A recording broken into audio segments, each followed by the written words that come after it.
Si damos paso a los pequeños que puedan pasar a su clase.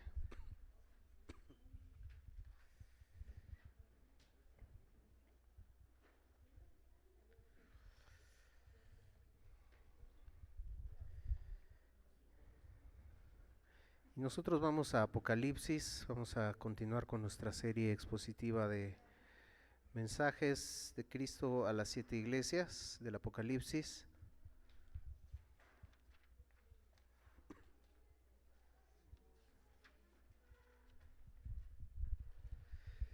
Sí.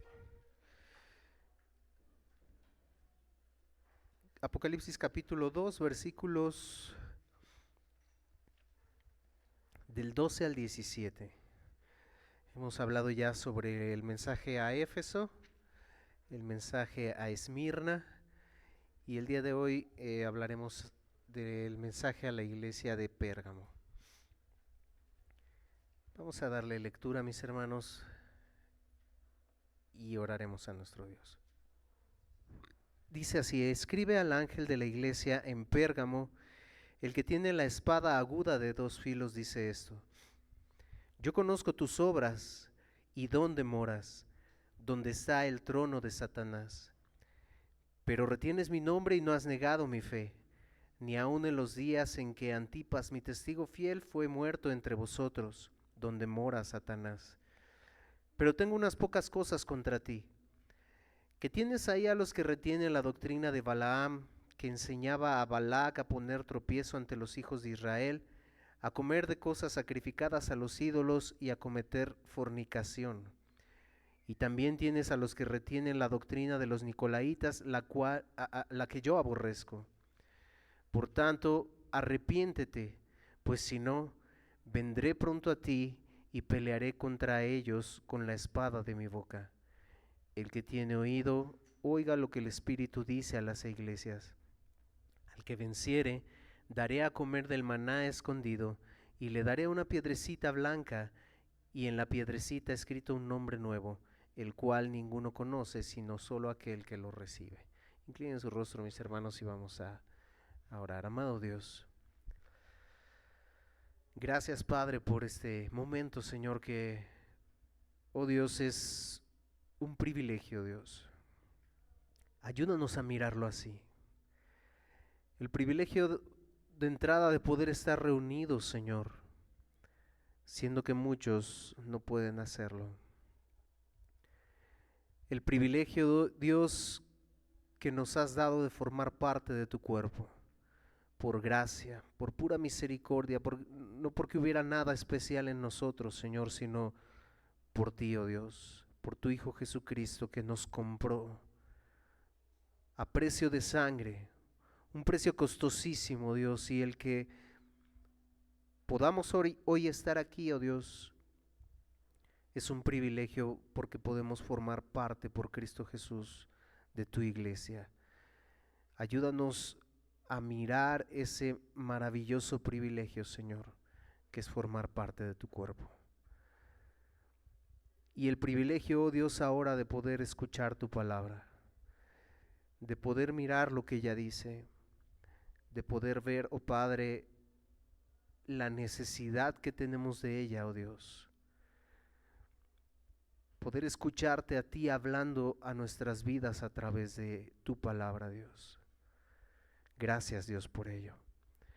Y que nosotros podamos equiparar, oh Dios, esos grandes privilegios que nos has dado, la salvación, por tu gracia, el formar parte de tu iglesia, el poder escuchar tu palabra y que tú nos hables a través de ella, y que podamos maravillarnos, Señor, y podamos estar atentos a tu palabra por tu Espíritu Santo en nuestro corazón, hablando a nuestras vidas y aplicándolo a nuestras vidas, oh Dios. Ayúdame, Señor, en este tiempo, úsame como un instrumento en tus manos, Señor, y que seas tú hablando a través de mí solamente, Señor, y que de igual forma, oh Padre, aquellas cosas, Padre, no son solo para los que han de escuchar, Señor, sino para mí mismo también, Señor. Que tú uses tu palabra poderosamente, Señor, como solo tú, oh Dios, sabes hacerlo. Gracias, Padre, por ello. Te alabamos y te adoramos y exaltamos tu nombre y te glorificamos. Por Cristo Jesús. Amén. Amén, mis hermanos. Bien, pues continuando con esta serie de mensajes, bueno, pues tenemos ahora a la iglesia de Pérgamo. Pérgamo, como estamos ya o hemos venido haciéndolo, la necesidad de entender el contexto en el que esta iglesia se encontraba para poder comprender por qué le dice lo que le dice y, y poder mirar cómo Dios en lo que tenía que decirle a la iglesia era realmente de suma importancia. Bueno, Pérgamo era la ciudad probablemente de entre estas, una de las más espectaculares o tal vez la más espectacular, porque era visible. Esta ciudad estaba fundada en un gran cerro, en una gran montaña, de unos 300 metros de alto. Esta ciudad se veía a lo lejos y era visiblemente hermosa. Daba una impresión como de ser una ciudad real, por estar en lo alto, por, por estar fundada en este lugar, las demás ciudades alrededor, y bueno, pues daba esa impresión esta ciudad.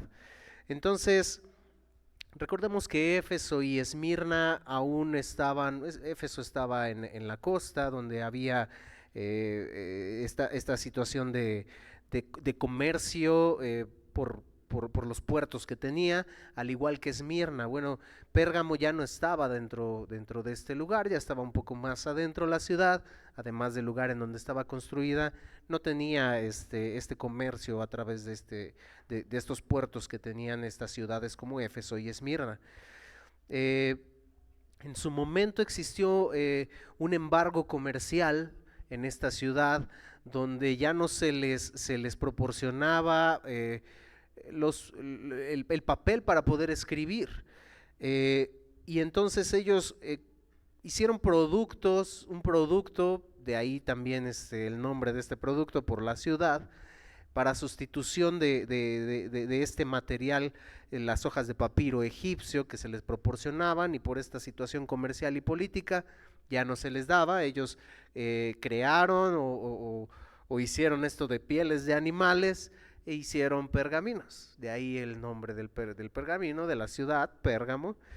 Y Pérgamo fue un lugar de vasto conocimiento debido a esto. De hecho, en esta ciudad había una gran biblioteca que albergaba, dice la historia, cerca de unos 2000 ejemplares, 200,000 rollos. Era una ciudad que tenía todo esto.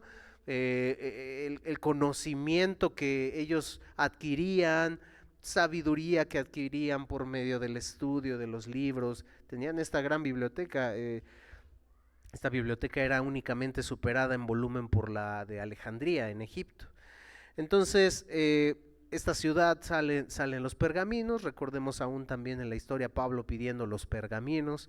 Bueno, de esta ciudad surgieron estos, por esto que les platico, en cuanto a estas hojas de papiro que políticamente, por un problema ahí, ellos ya no recibían. Ellos tuvieron que ver la forma de hacerlo, y surgió esto que incluso era mucho mejor que estas hojas de papel. Entonces, también se conocía Pérgamo por sus centros religiosos, templos dedicados a Zeus, como hemos visto ya en otras ciudades, por sus centros religiosos dedicados a Zeus, Atenas, a Dionisio y Asclepio. El templo de Asclepio era el dios griego de la sanidad. Este equivalía al templo de Esculapio en Roma, el dios romano de la medicina. Entonces era un centro de origen de sacerdotes médicos cuyo emblema era la serpiente, que hasta el día de hoy podemos ver el emblema de la serpiente como el logo de la medicina. Bueno, desde aquí surge, mis hermanos. Entonces la gente venía de muchos lugares aquí a Pérgamo procurando la sanidad de sus males. Incluso no solamente de males en un sentido médico, como medicina, como lo conocemos, un remedio para la sanidad, sino también cuestiones supersticiosas en ese sentido.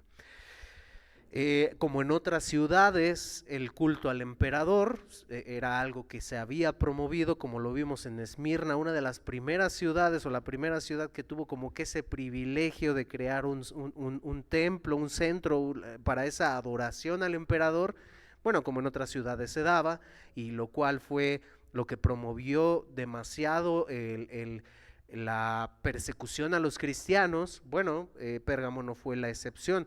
Pero la gran diferencia es que en Éfeso, Esmirna, bueno, había cierto tiempo que se daba este culto al emperador, digamos, una vez al mes, no lo sé, no es un dato que tenga, pero para dar el ejemplo, una vez al mes en Pérgamo era constante, era casi diario, de manera que el culto al emperador en Pérgamo era algo que ellos tenían y que hacían y practicaban regularmente y constantemente, lo cual provocaba justamente que el creyente al no adorar a esta persona, a este rey, a esta parte del emperador, al César, y no declarar que él era el Señor, sino que Cristo era el Señor, bueno, le costó demasiada persecución a Pérgamo. Entonces, literalmente el procónsul de esta ciudad se decía, el que residía en esta ciudad se decía que él tenía la espada. Él tenía esa espada representando la autoridad para poder decidir o si una persona vivía o moría. Esta espada representada en la autoridad dada al gobernante, al procónsul en este caso, para poder decidir sobre eso. Entonces, los templos que eran dedicados a Zeus, ellos tenían Soter Zeus, Soter significaba Salvador.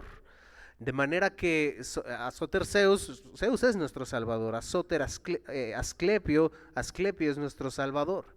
Aunado a la adoración o al culto al emperador, estaba estos cultos a los dioses, donde ellos declaraban y donde ellos decían, Soter Zeus, Zeus es nuestro Salvador. De manera que los creyentes de igual forma nunca reconocerían a estos dioses como su Salvador, sino que su Salvador era Cristo Jesús. Estos creyentes nunca iban a poder pronunciar César es el Señor, sino Jesucristo. Ese título estaba reservado para el que era verdaderamente el Señor. Estos creyentes de igual forma la fuente de conocimiento y de autoridad que en esta ciudad había se debía de sabiduría, se debía a este conocimiento que ellos adquirían de estos libros, de esta biblioteca de la cual hablamos, de manera que la fuente de conocimiento para ellos, para los incrédulos, era esta biblioteca, estas enseñanzas de esos filósofos griegos, pero para el pueblo de Dios, en esta iglesia, aquí en Pérgamo, era la palabra de Dios la fuente de conocimiento. De manera que no adoraban a los dioses, no los reconocían como su Salvador, no reconocían al César como el Señor, sino a Cristo Jesús. Su fuente de conocimiento era la palabra de Dios y ellos permanecían fieles a eso, que fue lo que Cristo Jesús les reconoce. En lugar de la sanidad de Asclepio, este Dios de la sanidad, los cristianos enseñaban que Jesús era su sanador en todos los aspectos. Era lo que ellos enseñaban, era lo que ellos eran fieles a eso. De manera que imaginen, mis hermanos, en este contexto lo insostenible que era vivir aquí. Lo insostenible que era despertar, mis hermanos, en cierta forma. Hablábamos ahorita, nuestros hermanos Ivanes, nuestro hermano Iván Vega, nuestro hermano Iván Morales mencionaban y hablaban de esto. Podemos nosotros adorar, tenemos la oportunidad de hacerlo. Y aun cuando no la tuviéramos, deberíamos de seguir haciéndolo, como estos creyentes y como estos cristianos lo hacían. Cuando hablamos y decimos de, ahora que nosotros tenemos la oportunidad, cuando llegue el momento, ¿qué haremos? Pues Dios nos dará la fuerza y la fortaleza para seguirlo haciendo, a costa incluso de nuestra vida. Pero yo quiero llevarlo a que usted imagine el contexto de esta historia y cómo era la vida del creyente. Imagínese educar a sus hijos en ese ambiente, en ese lugar. Imagine la vida de estos creyentes, era insostenible. Se les acusaba de infidelidad a Roma, de sedición, eran humillados, perseguidos y condenados a muerte. En Pérgamo los cristianos enfrentaban a diario esas presiones de la sociedad pagana e inmoral. Y a veces, mi hermano, cuando hablamos de las cosas que estamos viviendo como México, tan solo en nuestro país, donde ideologías se quieren imponer, mi hermano, pareciera que nos dirigimos a algo como esto. Pareciera que nos dirigimos a cosas como Pérgamo estaba viviendo. Eh, Hace esta semana, no sé si vieron la noticia, la despenalización del aborto. ¿Mandé? A nivel nacional, mis hermanos, ya. Y mensajes y frases como, ahora sí tenemos libertad, wow. La educación de nuestros hijos en medio de esta sociedad donde se quieren imponer ideologías que son abominables delante de Dios, el homosexualismo, LGBT, cuestiones satánicas incluso, de manera, mis hermanos, que los derechos religiosos, lo que mencionó y que algunos creyentes han mencionado como la ONU, bajo una frase de los derechos religiosos terminan donde empiezan los derechos LGBT. De manera que, mire, mis hermanos, nos estamos dirigiendo a algo como esto. Entonces, Cristo Jesús escribe a esta iglesia y le dice, versículo 12, y escribe el ángel de la iglesia en Pérgamo, el que tiene la espada aguda de dos filos, dice esto. Una vez más, las características que vimos que Juan vio en esta visión del Hijo del Hombre son características que Dios muestra y que Dios pone a cada una de las iglesias. Y es interesante cómo esas características de Dios, como Dios se muestra y se presenta, tienen que ver con lo que se habla a la iglesia. Y Cristo Jesús se presenta como el que tiene la espada aguda de dos filos. La espada sabemos que en la Biblia tiene que ver con la palabra de Dios. Y cuando Juan ve la visión del Hijo del Hombre, dice, tenía en 1:16, tenía en su diestra 7 estrellas y de su boca salía una espada aguda de dos filos. Su rostro era como el sol cuando resplandece en su fuerza. Esta palabra con la que creó todo el universo, nuestro Señor Jesucristo, esta palabra con la cual sostiene el mundo y todo lo creado con la palabra de su poder, esa palabra que nos da paz, esa palabra que nos da consuelo, esa palabra que nos fortalece, esa palabra que nos instruye, esa palabra que penetra hasta lo más profundo de nuestro ser, discierne los pensamientos y las intenciones del corazón, esa misma palabra que sale de la boca de Cristo, que es la que tenemos aquí, esa misma palabra también es para juicio. Apocalipsis 19:15, de su boca sale una espada aguda. ¿Para qué?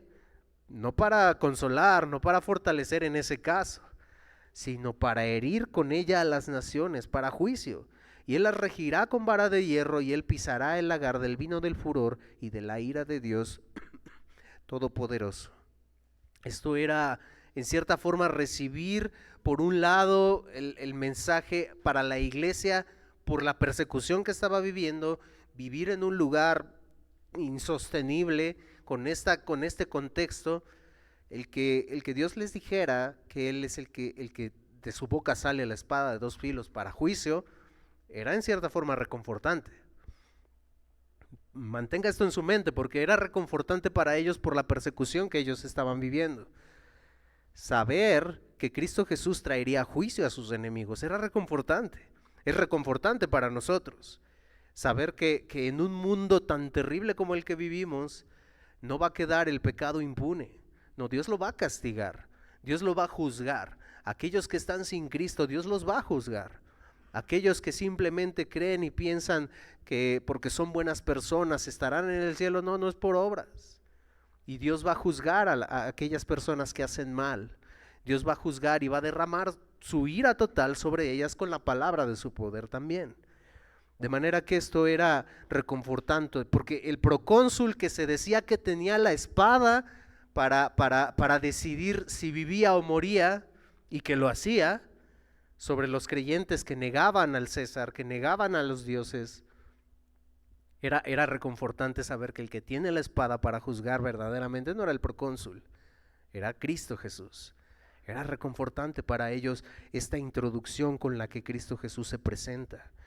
Jesús se identifica aquí como que Él es el que tiene la espada. No, no es el procónsul, no es el gobernador, soy yo el que tiene la espada y he de juzgar a aquel que hace lo malo. Pero no solo eso era reconfortante para la iglesia perseguida. Jesús tenía algunas cosas que decir a la iglesia.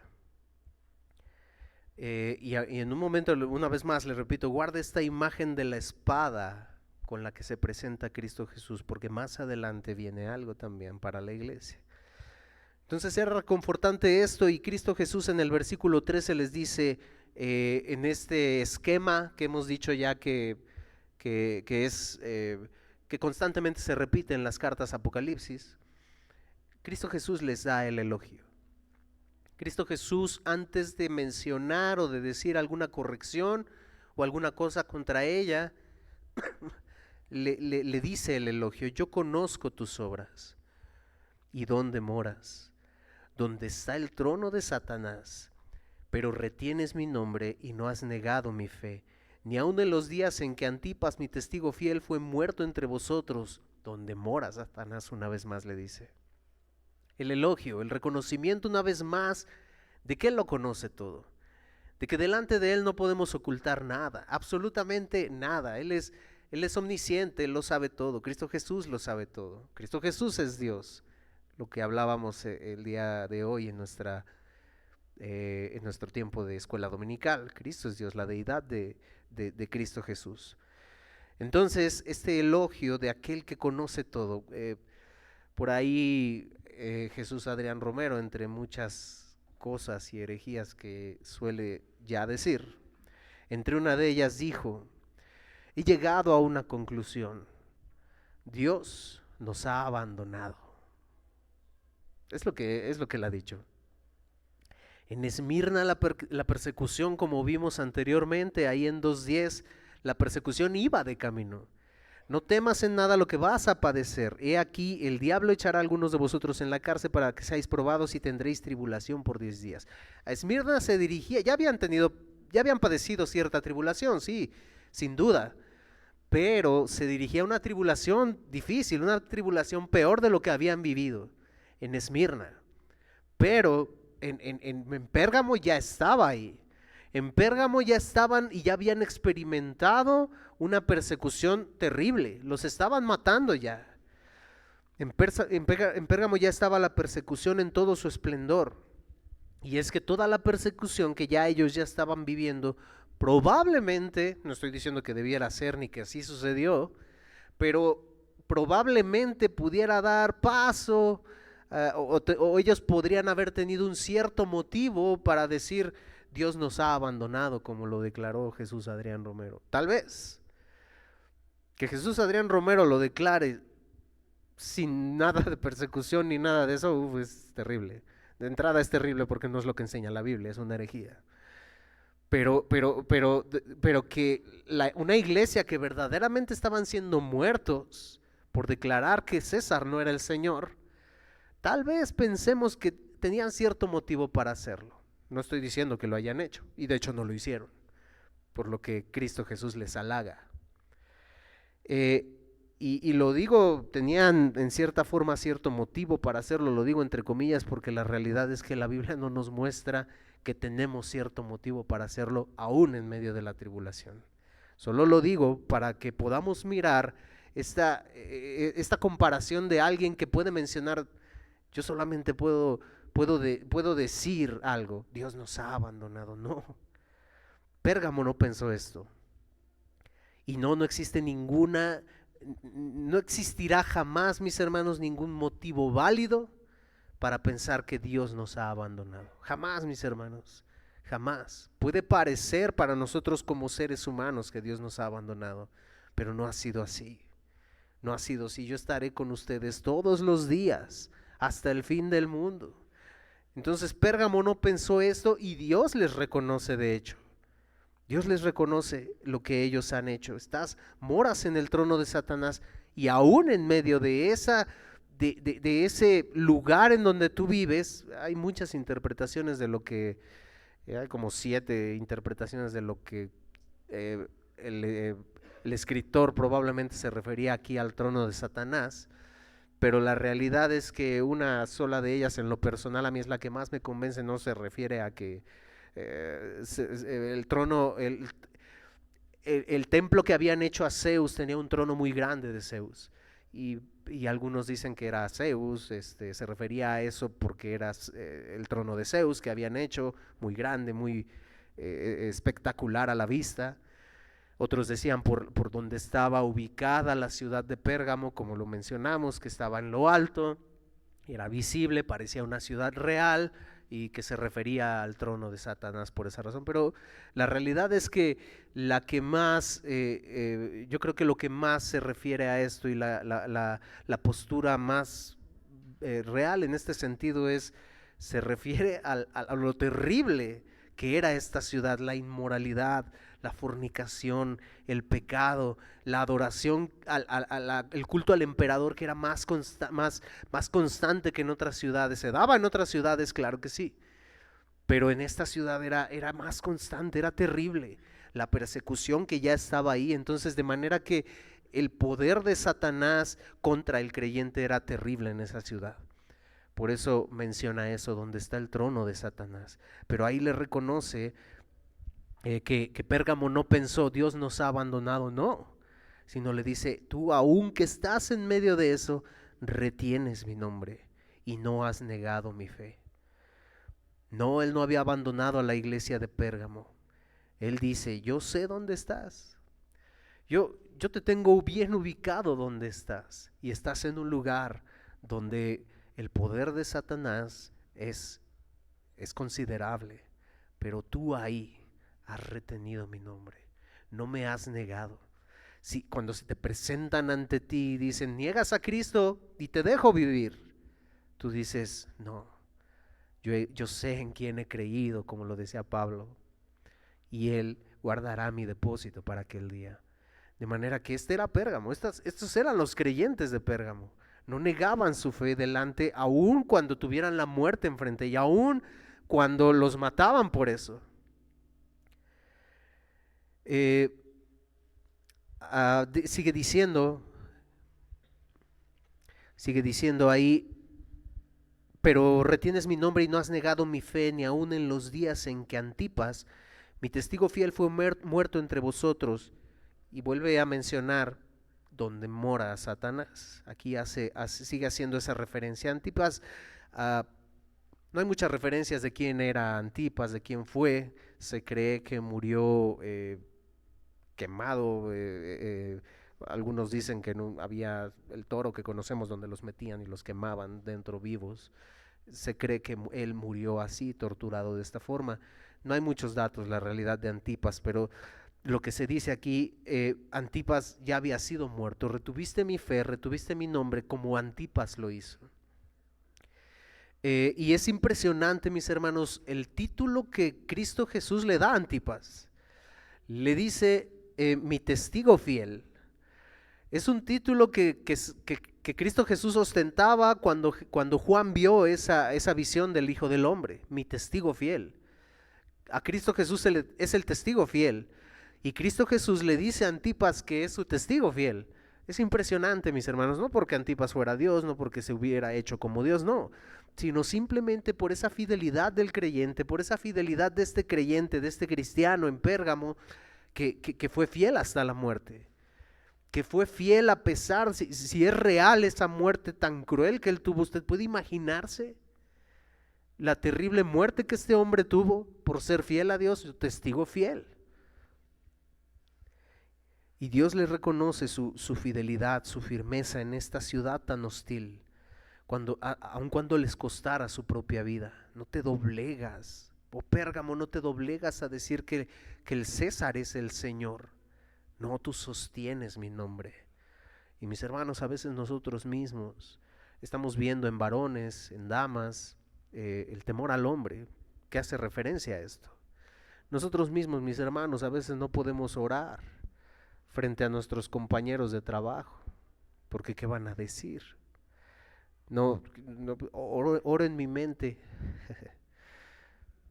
Y digo, está bien orar en la mente, pero ¿cuál es el motivo por el cual lo haces? Aquí no cierro mis ojos, voy a orar en mi mente porque si lo cierro, ¿qué van a decir de mí? Con la familia, ¿no? ¿Qué va a decir la familia si no acepto esto?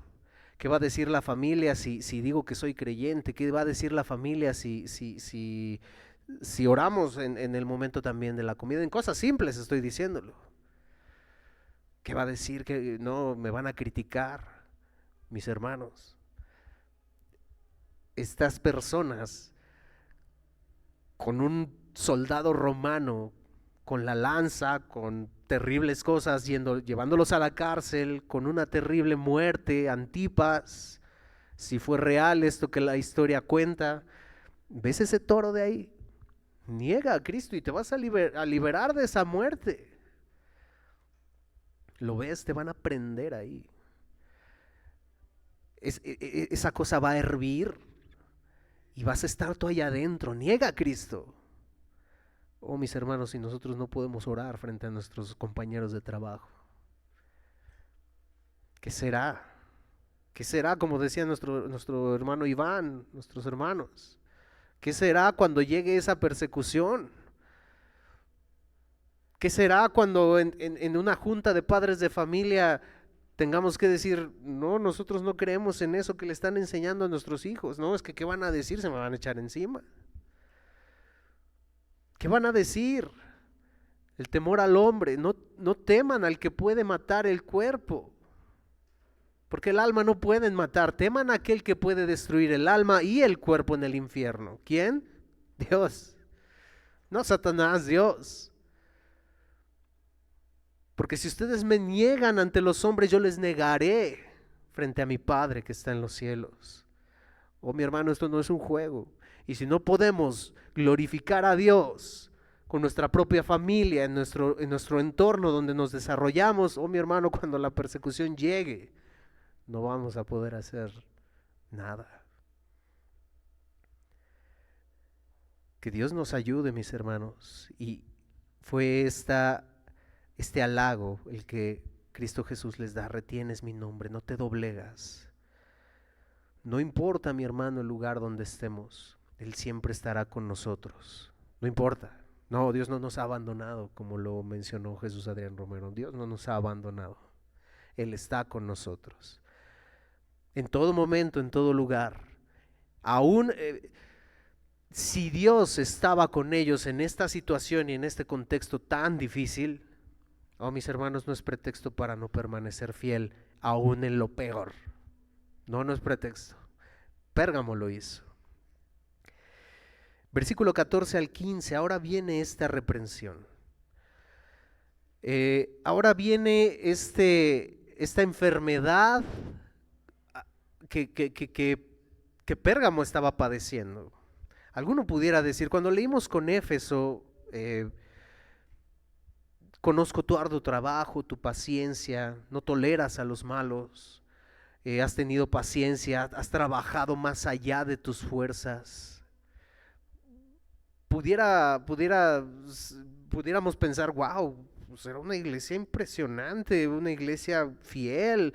Aquí a Pérgamo has retenido mi nombre y aún eres capaz de morir por mi nombre, wow. Pero pareciera que no encaja, no hace match el pensar, es posible estar fiel, es posible hasta morir por Cristo y tener algo que no esté bien. Bueno, las cartas nos muestran que es posible.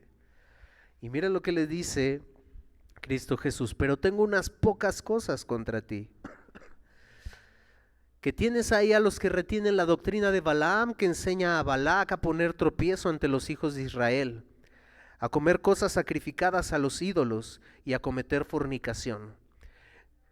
Y también tienes a los que retienen la doctrina de los nicolaítas, la que yo aborrezco. De hecho, el título de este mensaje, si ustedes vieron el aviso, se titula La iglesia que no aborreció lo que Dios aborrecía. En Éfeso teníamos la iglesia que perdió su primer amor. En Esmirna tenemos la iglesia fiel, a la cual no se le dijo nada malo. Y en esta tenemos a la iglesia que no aborreció lo que Dios aborrecía. Ese fue el mal de Pérgamo. Ese fue el mal que él cometió. ¿Cómo puede caber la posibilidad de tener este tal reconocimiento, pero no aborrecer lo que Dios aborrece? Es posible. Estas cartas nos lo muestran. Y esto debe dejarnos poderosamente meditando en nuestras vidas, mis hermanos. Es posible servir arduamente, es posible venir a la iglesia, es posible ser paciente. Perdón, hermanos, es posible no permitir malas doctrinas, no dejar a nuestro Señor, no negarlo. Es posible vivir la fe, pero es posible no aborrecer lo que Dios aborrece. ¿Cómo es esto? Pérgamo tenía entre sus filas, Pérgamo se codeaba con personas, con miembros posiblemente, que tenían una doctrina falsa, que tenían una doctrina que había penetrado la iglesia y que tenían una doctrina que estaba esparciéndose como un cáncer dentro de la iglesia y que ellos toleraron. Te has hecho de la vista gorda, no has hecho nada contra esas personas que están dentro. Es lo que les está diciendo. Pero tengo unas pocas cosas contra ti. Tienes ahí donde tú estás, ahí en esa iglesia, tienes entre tus filas a esos. Te has hecho de la vista gorda, como nosotros solemos decir. Te has centrado tanto en ti y en tu propio cristianismo que te has olvidado de algo importante, de aborrecer lo que yo aborrezco y vivir una vida íntegra en todos los aspectos de tu vida. Te has olvidado de eso, Pérgamo. Esta iglesia tenía al enemigo dentro y lo toleraba. De hecho, Tiatira también lo hizo y hablaremos de ella también. Toleras a esa mujer. Y hablaremos también de Tiatira.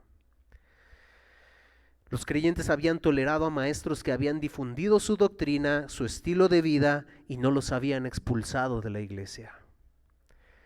Tienes ahí a los que retienen la doctrina de Balaam, que enseña a Balac a poner tropiezo ante los hijos de Israel, a comer cosas sacrificadas a los ídolos y a cometer fornicación. La historia de Balaam la tenemos en Números del 22 al 24.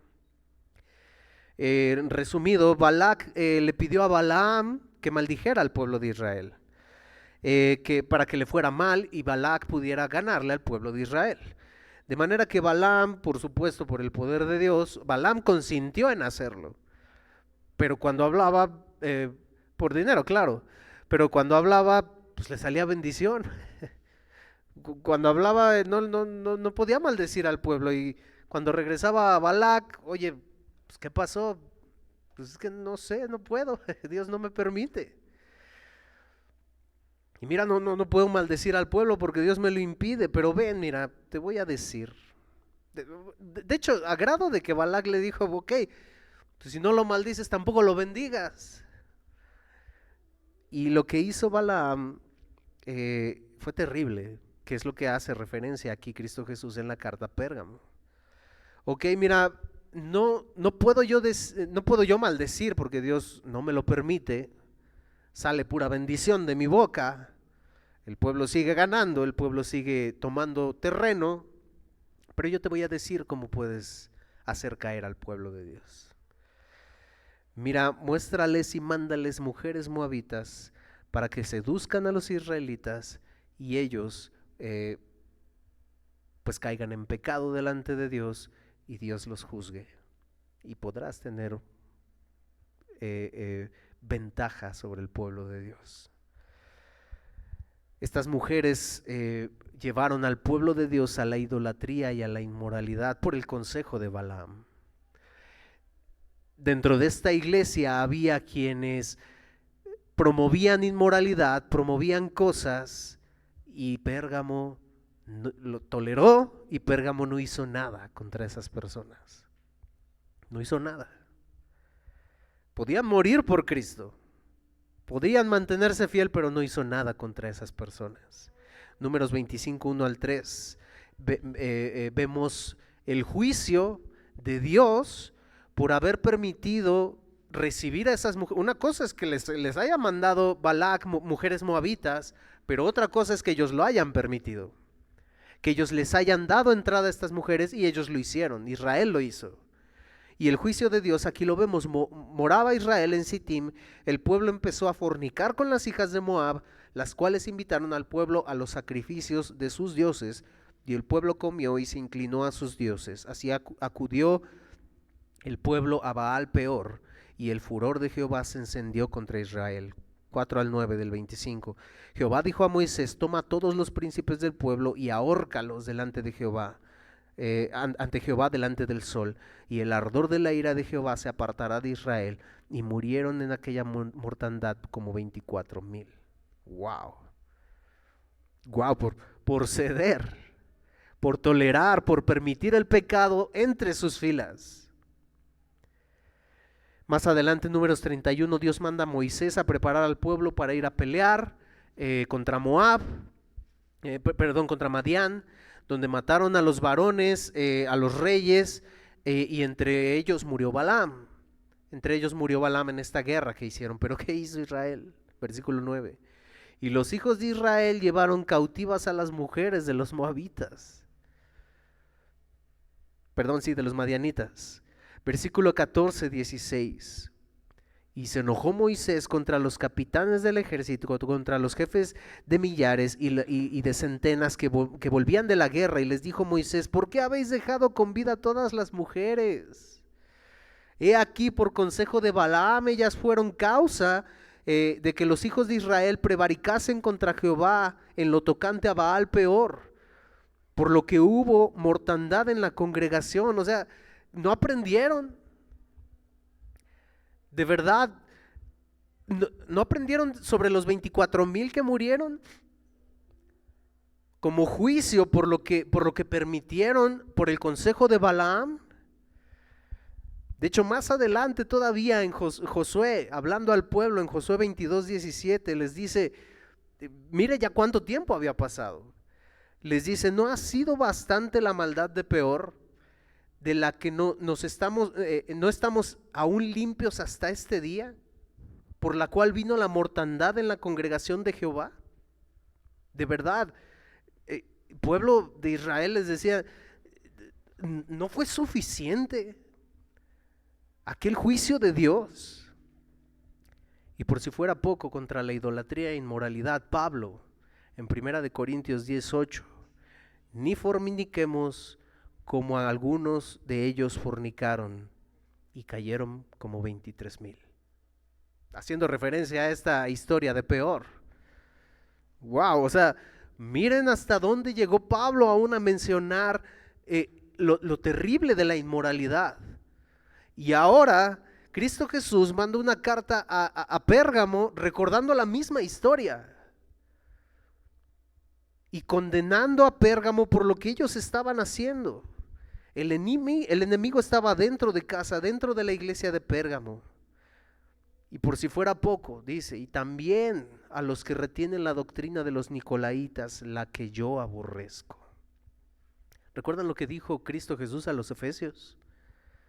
Una de las cosas por las cuales los halagó, en 2:6, aborreces las obras de los nicolaítas, las cuales yo también aborrezco. Pérgamo, la iglesia que no aborreció lo que Dios aborrece. Tal y como Balaam hizo caer al pueblo de Israel en idolatría e inmoralidad, los nicolaítas en este sentido hacían lo mismo. Por eso les dice: y también tienes ahí a los que retienen la doctrina de los nicolaítas, las que yo aborrezco. Pero esta iglesia no aborreció lo que Dios aborrecía, como Éfeso. A Éfeso los halaga por eso, a Pérgamo los condena por no hacerlo. Éfeso, muy bien, porque tú aborreces lo que yo aborrezco. Pérgamo, muy mal, porque tú no aborreces lo que yo aborrezco. Mi hermano, ¿amamos lo que Dios ama? Amén. ¿Aborrecemos lo que Dios aborrece? Debería ser amén también. Juan 17, 14 al 16, yo les he dado tu palabra y el mundo los aborreció, porque no son del mundo, como tampoco yo soy del mundo. No ruego que los quites del mundo, sino que los guardes del mal. No son del mundo, como yo tampoco soy del mundo. Mis hermanos, somos la luz del mundo, somos la sal de la tierra. Estamos en el mundo y lo que Cristo Jesús oraba aquí es, no te pido que los quites del mundo, porque si los quitas del mundo, ¿cómo va el mundo a conocer a Dios? ¿Cómo va a conocer de tu palabra? No te ruego que los quites del mundo, sino que los apartes del mal, que los guardes del mal. Estamos en el mundo siendo la luz del mundo, siendo la sal de la tierra, pero no debemos contaminarnos con el mundo. Estamos en el mundo, pero no debemos contaminarnos con el mundo, no debemos tomar lugar con el mundo, ni mucho menos permitirle la entrada a la iglesia. ¿En qué sentido? No estoy diciendo que la iglesia es para inconversos. El inconverso debe de venir a la iglesia para conocer el evangelio. No me refiero a eso. Me refiero a que no podemos permitir dentro de la iglesia doctrinas falsas, como Pérgamo lo hizo, y que contaminaron a la iglesia, que contaminaron al cuerpo de Cristo. Santiago en 1:27 dice que la religión pura y sin mácula delante de Dios el Padre es visitar a los huérfanos, a las viudas en sus tribulaciones, y agrega algo, y guardarse sin mancha del mundo. Están en el mundo, estamos en el mundo, pero no somos del mundo.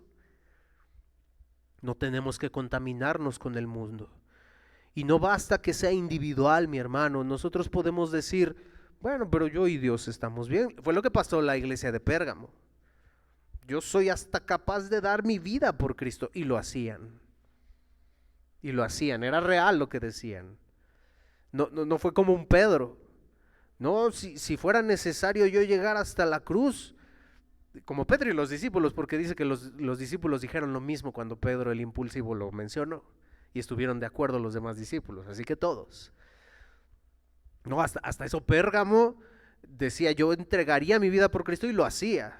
Pedro, ni siquiera, en ese sentido, hasta fueron mejor que Pedro en ese sentido. Entonces, no basta con ser individual, mi hermano, no, la iglesia no es individualista.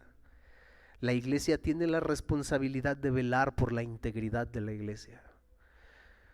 Cada creyente tiene la responsabilidad de velar por la integridad de la iglesia, de los hermanos. Esta iglesia, mis hermanos, no había aplicado la disciplina a esos miembros.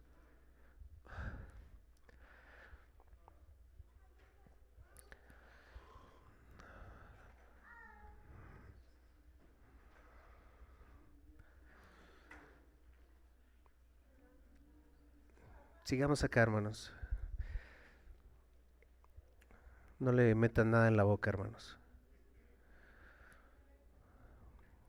Sigamos acá, hermanos. Vamos a orar. ¿Le parece, mis hermanos? Amado Dios, estamos ante ti, Señor, dándote gracias en este tiempo, Dios, y rogando tu control en esto, lo cual lo tienes. Ayúdanos, Dios. Sé con mi Padre y guárdale, Padre, conforme a tu voluntad. Tú tienes el poder y tú estás en control, oh Dios. A ti te adoramos, a ti te exaltamos aún en medio de la dificultad, y no hay nada que esté fuera de ti. Oh Dios, tú eres grande y no hay nadie como tú. Gracias, Padre, aún por las dificultades, porque en medio de la debilidad tú te perfeccionas. Y aún en medio de la prueba tú estás, Padre, con nosotros. No, Dios, tú no nos has abandonado. Y cuando aún vemos esas dificultades, oh Dios, nos haces mirar, Padre, que solo podemos encontrar en ti paz. Ayúdanos, oh Dios, ayúdanos. Gracias por esto, Padre, aún. Y porque aún en medio de esto queremos glorificarte, Padre. A ti toda la honra y toda la gloria. Gracias, Dios. Te alabamos. En tu nombre. Amén. Gracias, hermanos. Sigamos aquí. Ahorita nuestros hermanos van a atenderle. Am, la iglesia no había aplicado disciplina. La iglesia había permitido dentro de todo esto estas herejías y no había aplicado esa disciplina que debe de ser aplicada. Cuando hablamos de disciplina, mis hermanos, es difícil hacerlo. Cuando hablamos de disciplina pareciera que va en contra del amor de Dios, pero la realidad es que no es así. La realidad, mis hermanos, es que la disciplina es a un amor de Dios. En Hebreos encontramos, porque Dios al que ama, disciplina. Como el Padre al Hijo a quien quiere. De hecho, vivimos en una sociedad en la cual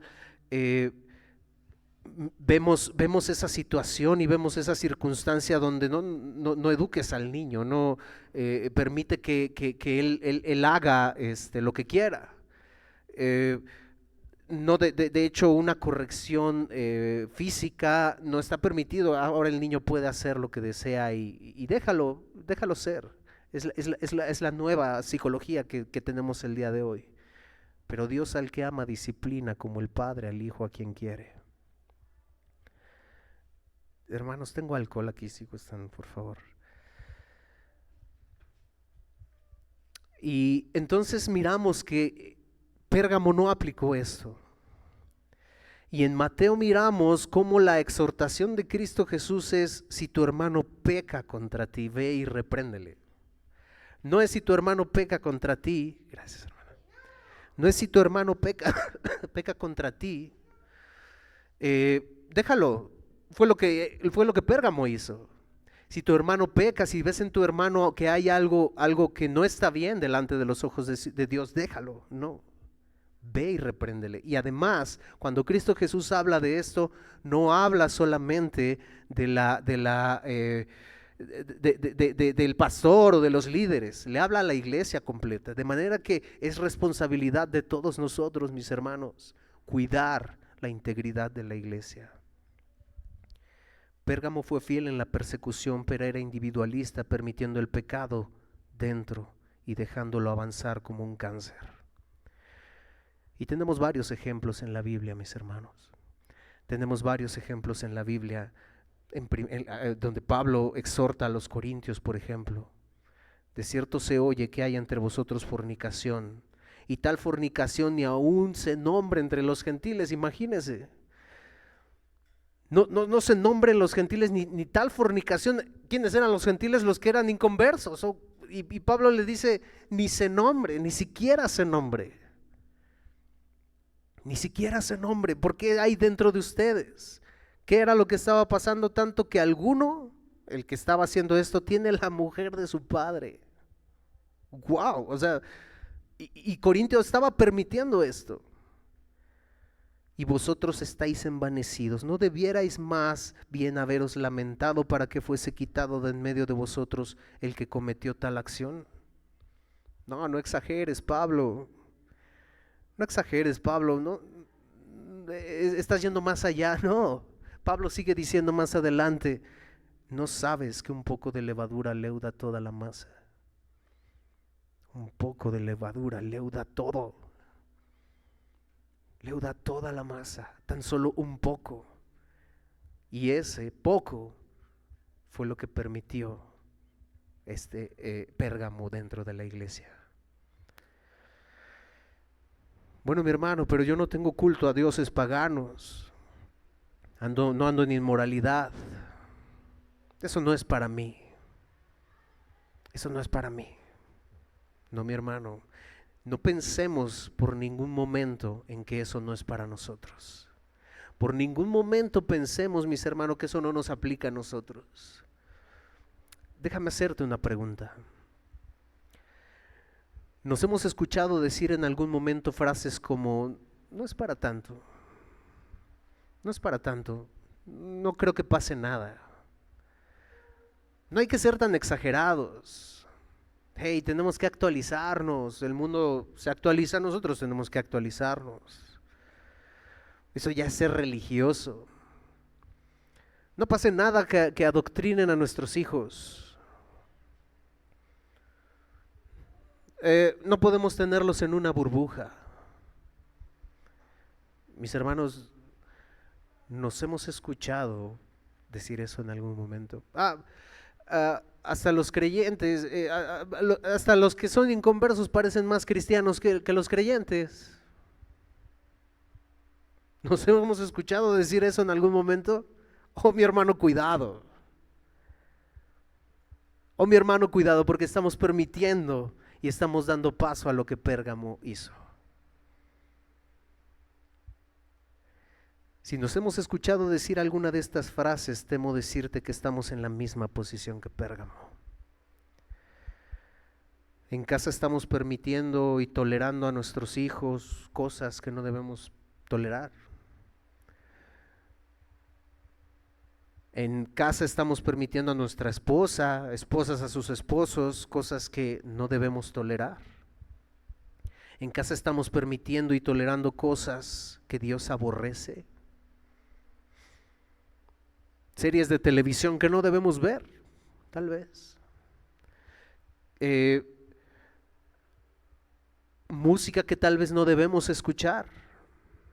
Ideologías que no deben de tener lugar en nuestro hogar. Amistades con las que no deberíamos estar. De hecho, Pablo a los Corintios sigue diciendo: no os unáis en yugo desigual con los incrédulos, porque ¿qué compañerismo tiene la justicia con la injusticia? ¿Y qué comunión la luz con las tinieblas? ¿Y qué concordia Cristo con Belial? ¿O qué parte del creyente con el incrédulo? ¿Y qué acuerdo hay entre el templo de Dios y los ídolos? Porque vosotros sois templo del Dios viviente. Como dijo Dios, habitaré y andaré entre ellos y seré su Dios y ellos serán mi pueblo, por lo cual salid de en medio de ellos y apartaos, dice el Señor. Y no toquéis lo inmundo, y yo os recibiré, y seré para vosotros por padre, y vosotros me seréis hijos e hijas, dice el Señor. No os unáis en yugo desigual. Pero los creyentes, los inconversos parecen más cristianos que los creyentes, como decíamos hoy. Ok, entonces está bien ir en contra de lo que Dios dice. Fue lo que Pérgamo permitió. Y uno de los ataques más demoníacos de Satanás, mis hermanos, es haciendo parecer que el mundo es incluso mucho mejor que el creyente. Ese es un ataque terrible de Satanás. Y no, mis hermanos, no podemos decir eso. No podemos permitir eso. Mis hermanos, si no estamos estorbando a nuestros hijos en cosas que no deben de hacer, tenemos que tener cuidado, porque estamos siendo como los de Pérgamo que permitieron esto. Si nos estorbamos a nuestra esposa en cosas, no pasa nada. Hace poquito, en una cuestión en las redes sociales, digo, cada quien tiene sus posturas, ¿cierto? En cuanto a cuestiones de gobierno y todas estas cosas. Pero mis hermanos, un creyente debería defender la postura de un gobernante que está llevando a nuestros hijos a la inmoralidad, como Balaam lo hizo con el pueblo. Repito, yo no estoy intentando dar una postura gubernamental que usted, no, cada quien tiene su posición, pero mi hermano, de verdad, defender por muchos beneficios que pudiera haber, pero defender algo que pudiera promover la inmoralidad de nuestros hijos. Como creyentes, defender algo a capa y espada, wow. Termina diciendo: el que tiene oído oiga lo que el Espíritu dice a las iglesias. Al que venciere le daré de comer del maná escondido, y le daré una piedrecita. Versículo 16. Por tanto, arrepiéntete, pues si no, vendré pronto a ti y pelearé contra ellos con la espada de mi boca. Mis hermanos, esto es algo interesante, porque Cristo Jesús se presenta como el que tiene la espada, no el cónsul, no el procónsul, Él es el que tiene la espada, pero ahora esa misma frase, de la forma en la que se presenta, lo que pudo haber sido consolador para la iglesia y los creyentes de Pérgamo ante la tribulación, ahora esa misma frase la usa contra los creyentes. ¡Wow! Ese juicio que pudo haber sido, es reconfortante el juicio para aquellos que nos están matando. Oh sí, pero ¿qué crees? Que esa misma espada y ese mismo juicio es para ti, si no te arrepientes. Y termina diciendo: el que tiene oído oiga lo que el Espíritu dice a las iglesias. Al que venciere, daré a comer del maná escondido, y le daré una piedrecita blanca. Y en la piedrecita escrito un nombre nuevo, el cual ninguno conoce sino aquel que lo recibe. Una vez más, atiende, no ignores, arrepiéntete. Este maná escondido, ¿cómo podemos mirarlo? Por 40 años, mis hermanos, el maná fue el alimento del pueblo de Israel en el desierto. Cruzó el Jordán. De hecho, cuenta la historia que Dios pidió que Moisés pusiera el maná dentro del arca como representación de la provisión que Dios había dado. Pero en la destrucción del templo cuenta la historia que el arca fue escondida para resguardarla en un lugar. Y los judíos esperaban la venida de la era mesiánica, cuando era que recibirían el culto, que recibirían ese maná escondido, ese maná oculto. Para los judíos ese Mesías nunca llegó, pero nosotros sabemos que sí. Y Jesús se llamó a sí mismo el pan de vida y lo contrapuso al maná que los israelitas comieron en el desierto. Yo soy el pan de vida. Vuestros padres comieron el maná en el desierto y murieron.